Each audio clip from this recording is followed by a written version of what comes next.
What if I told you that the best way to destroy your fear of a blank page is just a bit of ink, watercolor paper, and a laser print? Would you believe me? I don't know. Let's get started and see. So first, we're just going to take a little bit of gum arabic, and we're just going to put it down just a little bit, and we're going to brush this out just so we have a base to stick the photocopy or the laser print to. Stick this down. This is a really simple technique.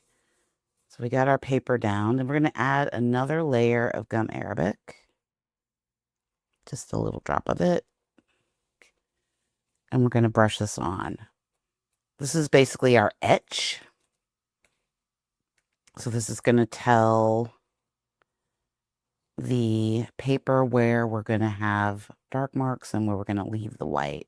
You don't want any wrinkles, and it's going to be kind of hard. The paper likes to wrinkle up. But you want to make sure you get a good coating on there. Okay, so we're going to spray this down with a little bit of water, just so we can get this part wet. And then we're just going to wipe off a little bit with our grungy sponge. And get our roller all charged up here. And we're going to lightly roll this on. Now, you don't need to put a lot of pressure. You want to actually let the roller do most of the work. Don't panic yet. That's why we put the gum arabic down. You can see that it's going to only adhere to the toner where we put the gum arabic down. I hope that makes sense. And then we're just going to roll up again. Your paper might slide around just a little bit. This is a little bit easier than the aluminum foil because it doesn't really require etching as far as using soda or anything like that. So you don't have to worry about fingerprints or any of that problem that we had with the kitchen litho. Now, I will say that you're probably only going to get one print from this, so I would make sure you have a couple of copies. I'm going to do one more layer. So I sped this up. It's the same process before. Ink, water, and then sponge, and then ink some more. So next we're going to blot our paper. It's been soaking for about 10 minutes. Doesn't need a huge long soak. I'm just putting it between some newsprint here. I don't want it to be wet, dripping wet. You want it to be damp. This is what's going to draw the ink out of it. I'm using a little, you can see that it doesn't look wet at all. But it is, it's damp. So we're just going to lay this down. Now you could be really picky about this and do registration and all that, but here in this channel, you know, we don't do things like that. Okay, so we're going to put a piece of paper over this. And I'm just going to use the bowl. I find that it makes the best marks or transfers the best. You could use your pasta press if you want to use that. I'm trying to keep this pretty simple today.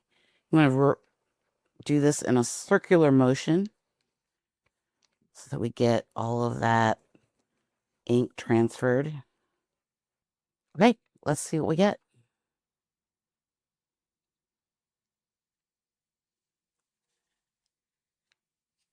That's kind of nice. It does tend to tint the paper a little bit from the gum arabic, but that should dry. But overall, I think that's a pretty cool print. Let's try again with do some Shinkalei. So I just went through and inked up this again so that we can add some Shinkalei into this piece. But I wanted to speed it up so you're not bored.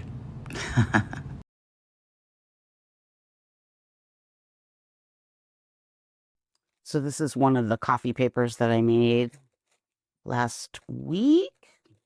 I'm just going to rip this tissue paper into a shape that I like. So let's get out our nori paste. You could use gel medium if you want, or matte medium. I'll make sure I got the right side.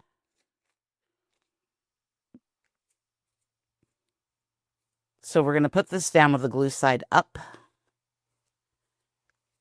And then that print will print over this onto the paper. Oh, it's really sticky. Okay. So I think I just want it somewhere in there. Oh, it's really sticky. Okay, I think I got it on there. I'm going to lightly go over this just again. It might wrinkle a little bit, but we're going to go with it. And now we just put our paper on and print like normal. Okay, so our paper is dry this time on both sides. Oh, I got the wrong side.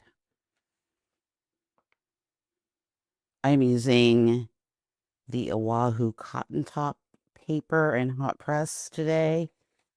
I want to see how that would work. Watercolor paper, as long as it's not too textured, works really well for this technique, I found.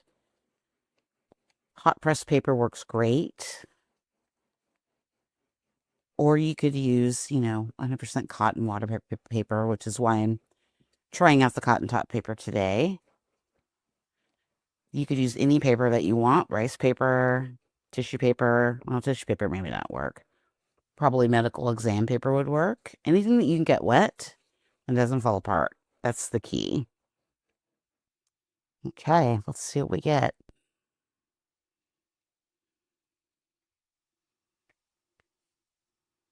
Okay.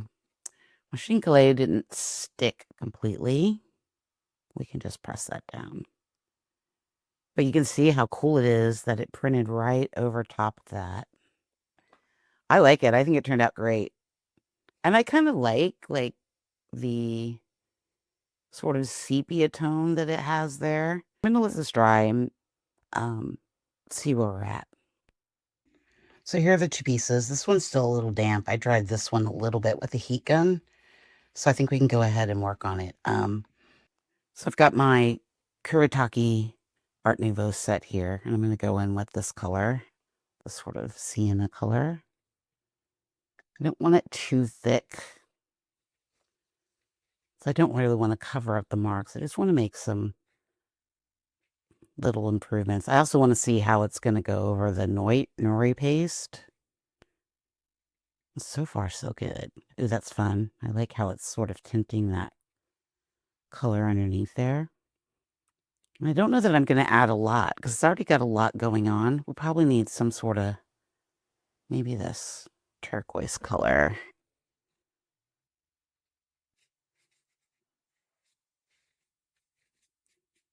Ooh, I like how it's kind of mixing with that color of the paper. That's kind of cool. Let's add a little bit more of this other color, this other darker color, which is like this color. Sort of that rusty, metally kind of look. We can get a little bit more bold with it down here at the bottom if we want. I think I'm going to add a little bit more. There's like a sky blue down here.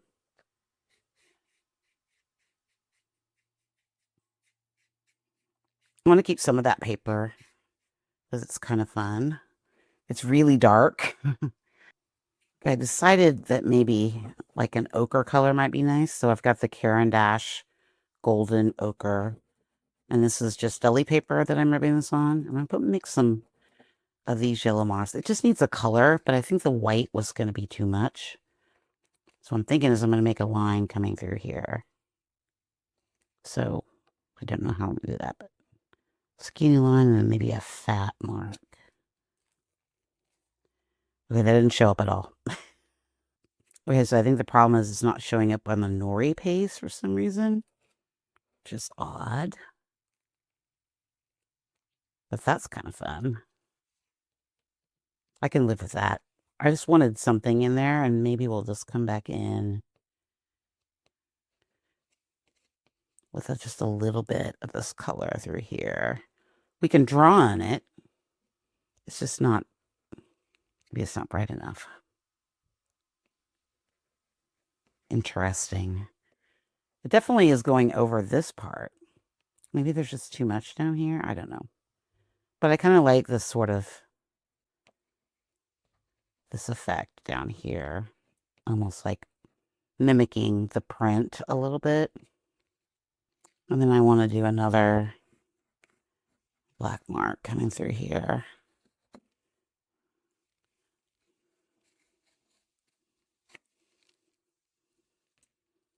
Okay, so I put some emboss marks in here.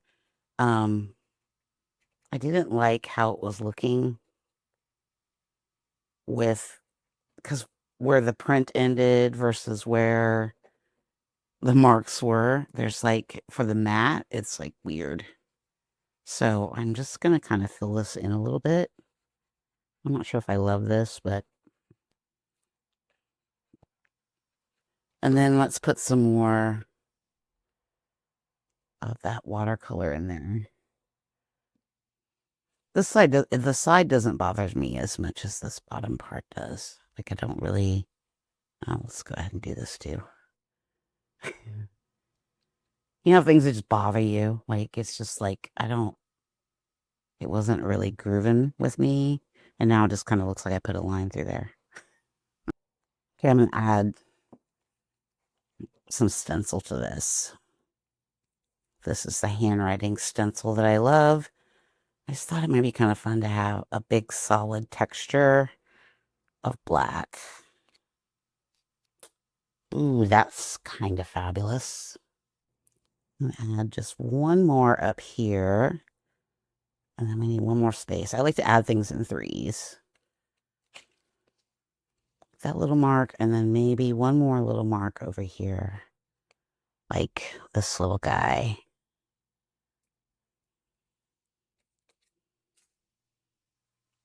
Okay, now I'm happy with it. That makes me happy. So here it is with the matte.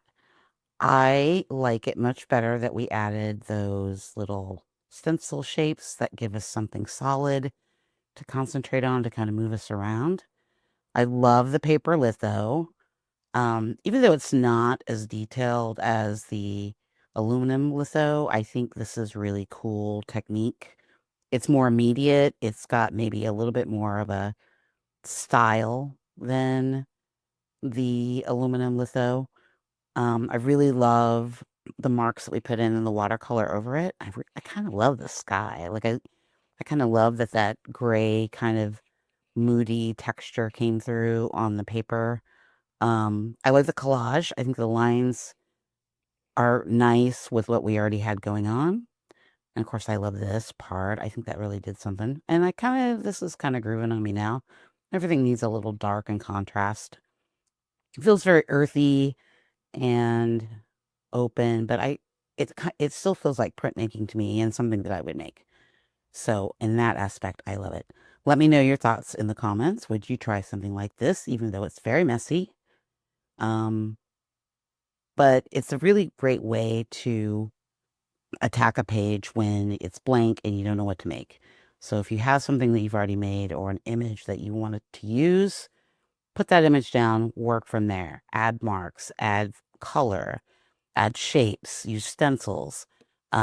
Just get in there and play. And by putting those first light marks down first, we don't have to think about what those marks are. So I hope that helps.